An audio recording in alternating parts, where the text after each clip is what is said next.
For more than 45 years, Israel and Egypt have kept the peace. Not friendship, not warmth, no one's braiding anyone's hair, just an agreement to stop all of this.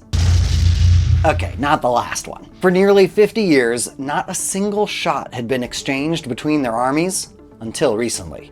Oh yeah, it's ominous. Yeah, there's trade, tourism, even intelligence sharing, but it's all balanced on a razor's edge, and more people are warning it's starting to fall apart. Weapons smuggling, Israeli control of Egypt's border with Gaza, military buildup in an area that was supposed to be demilitarized. And while the Egyptian regime depends on Israeli natural gas to keep the lights on, the Egyptian street is a tinderbox. So is this cold peace just one crisis away from collapse? Check out this footage, because it represents one of the most destabilizing forces on the Israel-Egypt border. A drone landing into the arms of smugglers. Here's footage of the IDF shooting one down, and when they get to these drones, this is what they find. Pistols, machine guns, enough to arm a terror cell or supply the organized criminal networks fueling a growing wave of murders in Israel. Last October, the IDF intercepted more than 100 smuggling drones coming in from Egypt over a border that's roughly the same length as the California-Mexico border, but with a few critical differences that either keep Israel with one hand tied behind its back or could lead to the end of the peace agreement. Here come the maps. See, between Israel and mainland Egypt is the Sinai Peninsula. Huge, undergoverned, and historically hostile to Egypt's central authority. Tribal smuggling networks operate alongside jihadi militant groups that have battled the Egyptian state for years. So some of the weapons smuggled over the border end up with Israeli Arab criminal syndicates. Others are clearly destined for Palestinian terror cells. Which is why Israel's defense minister announced what he called a war on drone smuggling. And that's the word that's got everyone on edge. Because from 1948 to 1973, the Sinai Peninsula was a battlefield. Invasions, air battles, tank warfare. When the two countries finally signed a peace treaty in 1979, the core principle was super simple. Sinai would be thinly armed. No heavy forces, no massed armor, no permanent military buildup. That demilitarization made peace possible. But today, every Israeli move to fight smuggling looks to Egypt like quiet remilitarization. More patrols, more bases. Let's call it what it is. More Jews with guns where they're not supposed to be. But at the same time, Egypt points to those same smugglers and jihadi militants to justify sending more troops, armor, and air defenses into Sinai than the treaty originally allowed. What's that? Oh, it's the sound of two countries saying, "I only did it because you did it first." For years, Israel signed off on many of Egypt's military deployments when they were aimed at ISIS. Now, with the chaos in Gaza, Israel's flexibility is turning into suspicion. So it's not that the drones themselves would start a full-scale military confrontation, but they're giving both sides reasons to keep adding military weight to a border zone that was supposed to stay light, slowly eroding the rules that kept this peace alive for nearly half a century. And if things look shaky on that border, when the map zooms in and pans over here, things look even worse. This tiny 8-mile strip of land between Egypt and Gaza has triggered more crises than the entire Israel-Egypt border.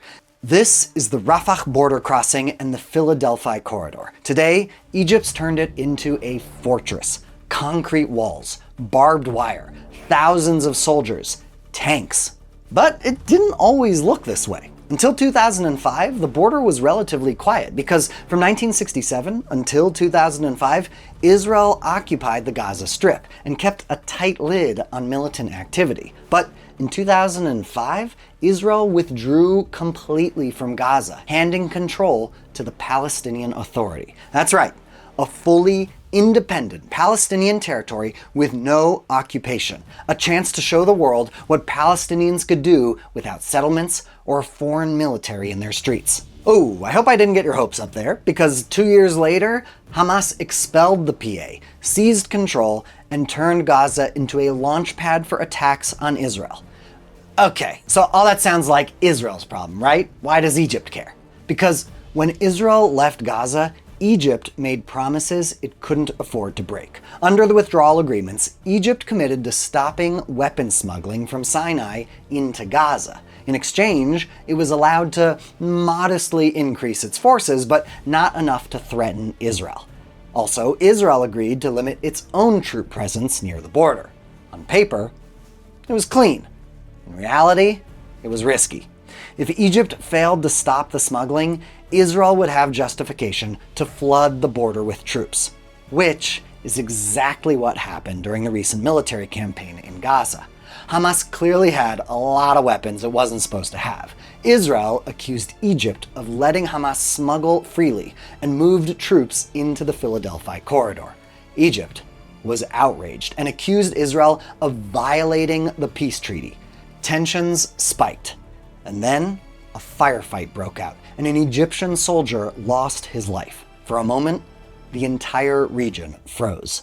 But both sides rushed to de-escalate, and the peace held. But the damage was done. Israeli officials pointed to Egypt's growing military buildup in Sinai. Egypt responded that many of these deployments had been approved by Israel.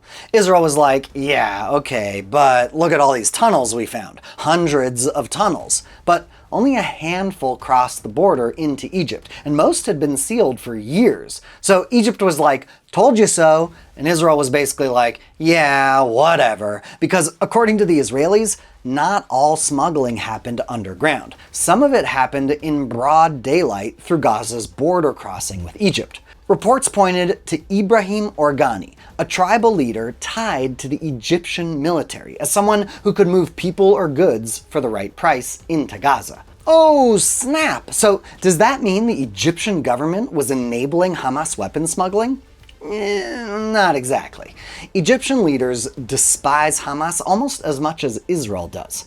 Hamas is tied to the Muslim Brotherhood, the Egyptian government's primary political rival, and a designated terror group in Egypt and much of the Middle East. For the Egyptian government, a stronger Hamas in Gaza means a stronger enemy at home. But fighting Hamas means fighting powerful people on the inside like this Organi guy. And with Sinai so big and undergoverned, it's a game of whack-a-mole. Hit him on the head, whack! So, along this border, everything collides. Security fears, regime survival, American pressure, jihadi militant insurgency. It's part of why Rafah is the most dangerous fault line in the Egypt-Israel relationship. And the big earthquake, the one that could destroy everything beyond drones and tunnels and a tribal leader whose last name means organic in Hebrew. The big one is refugees. After October 7th, Israeli officials started talking about Palestinians being able to leave Gaza. Some framed it as humanitarian, others, let's say they didn't sound super concerned with the welfare of Gazans. To Egypt, the whole thing sounded like a nightmare. Because if large numbers of Palestinians leave Gaza, there's only one place for them to go: Egypt. And Egypt's already in an economic crisis. Inflation's soaring, the currency's collapsed, millions struggle to afford basics. Egypt's also hosting refugees from other countries, from Sudan, Syria, and elsewhere. Adding hundreds of thousands more refugees would be destabilizing. And destabilizing forces, they just don't mix well with military dictatorships. Egypt spent years fighting jihadi militant insurgencies in Sinai and only recently regained control. Flooding a fragile region with desperate refugees risks undoing that overnight. And all of that is before we even talk about the history. For Palestinians and much of the Arab world, the Palestinian struggle is defined by one word: Nakba. In 1948, roughly 700,000 Arabs fled or were displaced from Israel. Israel says they fled at the encouragement of Arab militaries who were preparing to invade. Palestinians say they were expelled. The truth is probably somewhere in between, but whatever the truth is, the narrative power is undeniable. Any displacement from Gaza today would be framed as Nakba 2.0. And Egypt knows that once refugees cross the border, They rarely go back. So Egypt's stuck between a rock and a hard place. Keep the border closed and be accused of trapping civilians in a humanitarian crisis. Open the border and be accused of enabling another expulsion while importing a permanent political and security crisis. So the Egyptian government chose door number 3, blame Israel. That message landed easily with the Egyptian public, because while Egypt's leaders signed a peace treaty with Israel in 1979, the public never did. Poll after poll shows the same results. A majority of Egyptians oppose normalization with Israel. Many support tearing up the treaty entirely, and the Egyptian government doesn't try very hard to change that. Writers and activists who support normalization are jailed for collaborating with the enemy. Appearing in Israeli media has been enough to trigger exile or arrest. This is not how countries treat allies. And the military campaign in Gaza only poured fuel on that fire. Support for Hamas surged, despite its ties to the Muslim Brotherhood. Opposition to the peace treaty, which had been slowly declining, came roaring back. A majority of Egyptians said that they hoped Israel was now so weak and internally divided that it could one day be defeated. When asked whether Egyptians and Israelis could ever be friends, only 2% said yes. 2% is not a foundation for peace. It's a warning sign. And Egypt's leadership understands exactly how dangerous public rage can be. So the government rode the wave. Protests were tolerated and at times quietly encouraged, but only up to a point. Protests were capped. Some activists were arrested. The message was clear: blame Israel, not the Egyptian government. Then came September 2025. Israel struck Hamas leaders in Qatar during negotiations. Arab leaders were furious. Egypt's leaders were freaking out. Egypt frequently hosts Hamas leaders for talks with Israel. What would the Egyptian street do if Israel hit Cairo next?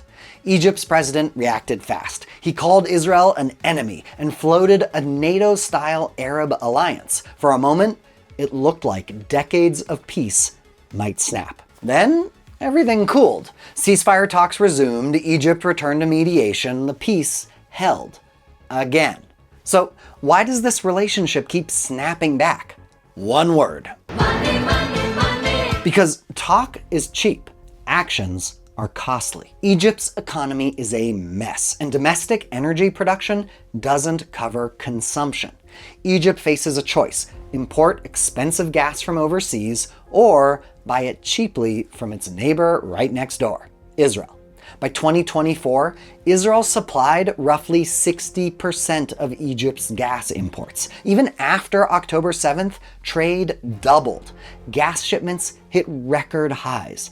It's a delicate balancing act for the Egyptian government. Allow the public to express its anger as long as it's focused on Israel, and as long as it doesn't interfere with a business. But what happens when that business comes crashing down? Because throughout 2025, Israel had been holding up what was supposed to be a major expansion of the gas deal between the two countries, worth $34 billion. Egypt was pissed. Washington was pissed. And Israel was vague about its reasoning. And then, just weeks from the new year, Israel announced the deal went through. Phew! So, is the peace between Israel and Egypt safe? For now, because both sides still believe it costs less than the alternative. This peace was never built on trust. It was built on a calculation. Each crisis leaves something behind. More troops, more drones, more anger, fewer red lines. The incentives still exist, but the political foundations are weaker than ever. Egypt's public is hardening. The peace depends on a leadership that may not last forever, and there are plenty of actors who want this to collapse. You can balance on a razor's edge for a long time, just not forever.